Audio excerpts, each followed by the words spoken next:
soka brusnice stavili smo odapatir. Malo limunovog soka i na mjeru ćemo staviti vodke. Na mjeru vodke. Vodke stavljamo točno na mjeru. Tako. Uzet ćemo malo limete koje ćemo, pardon, ispričavam se, nasjeckat dosljedno da se rastuče zbog kiseline. Znači, malo ćemo, samo malo limete, to će nam dati posebnu kiselinu. Limuna još ćemo malo nasjediti baš radi onog buđenja. Malo soka. Opet vodke na mjeru ćemo staviti jer to točno mora biti. Vidite, tako traje pravi profesionalac. Mrvica mineralne ili ti, što bi rekao, sode.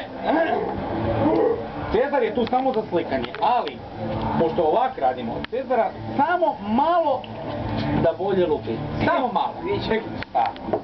Uz sve to, iako je brusnica dosta slatka, da bolje alkohol veže se u krvi, stavit ćemo mrvicu šećera.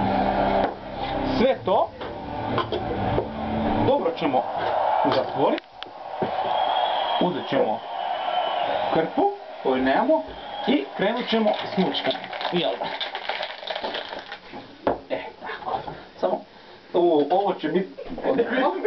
Ovo će biti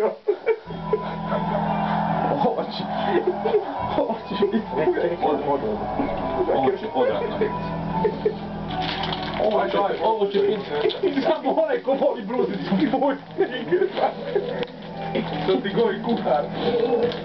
A mente?